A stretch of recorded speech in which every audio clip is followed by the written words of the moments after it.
तो दोस्तों आज के इस वीडियो में हम एक और छोटा सा स्टोरी डिस्कस करेंगे जिसका नाम है द इंटरलोपर्स। इंटरलोपर्स का बेसिकली मतलब होता है घुसपैठिया और ये कहानी फेमस राइटर साकी द्वारा लिखी गई थी। तो चलिए भी कहानी को शुरू करते हैं। यह पूर्वी यूरोप के घने जंगलों की बात है जहाँ एक तूफानी रात में उल्रिच नाम का एक आदमी अपनी राइफल लेकर गश्त लगा रहा था। उल्रिच वहाँ किसी जानवर का शिकार करने नहीं आया था, बल्कि वह एक इंसान का शिकार करने आया था। वह अपने सबसे बड़े दुश्मन जॉर्ज को ढूंढ रहा था। इन दोनों परिवारों के बीच जमीन के एक छोटे से टुकड़े को लेकर 3 पीढ़ियों से दुश्मनी चल रही थी। कोर्ट कचहरी में उल्रिच का परिवार केस जीत चुका था, लेकिन जॉर्ज ने उस फैसले को कभी नहीं माना। वह मानता था कि जंगल उसका है और वह अक्सर वहाँ चोरी छिपे शिकार करने आया करता था। दोनों एक दूसरे के खून के प्यासे थे। उल्रिच ने कसम खाई थी कि अगर जॉर्ज उसे मिल गया तो वह उसे जिंदा नहीं छोड़ेगा।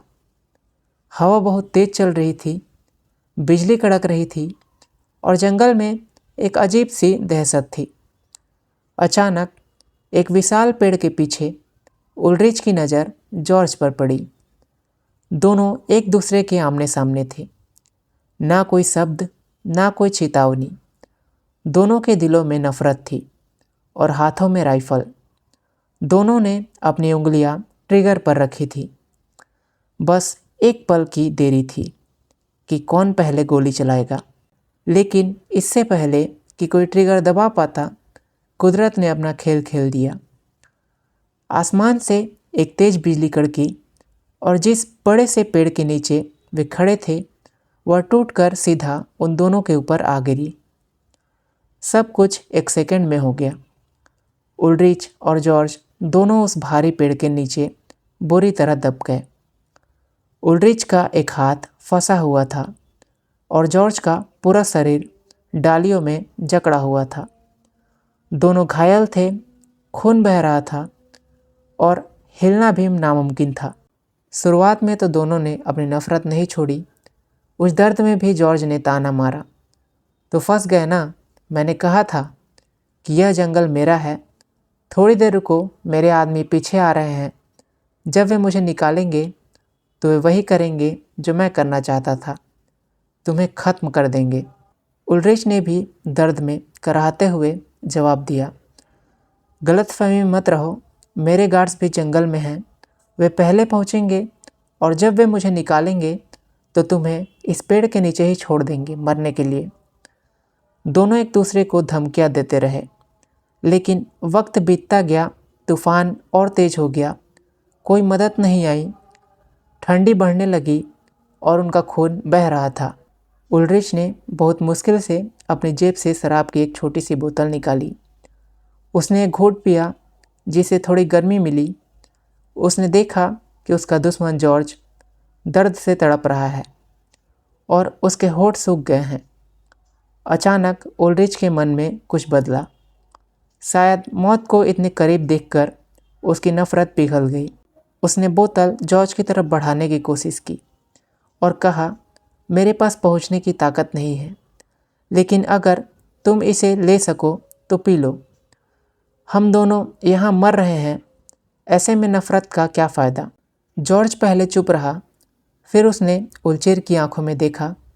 उसे वहाँ अब वो पुराना दुश्मन नहीं, बल्कि और एक बेबस इंसान दिखाई दिया। जॉर्ज ने, नहीं तुम पियो, लेकिन अगर मेरे आदमी पहले आ गए तो मैं कसम खाता हूँ कि मैं तुम्हें हाथ नहीं लगाने दूंगा। मैं तुम्हें आज़ाद कर दूंगा। यह सुनकर उल्रिच मुस्कुराया।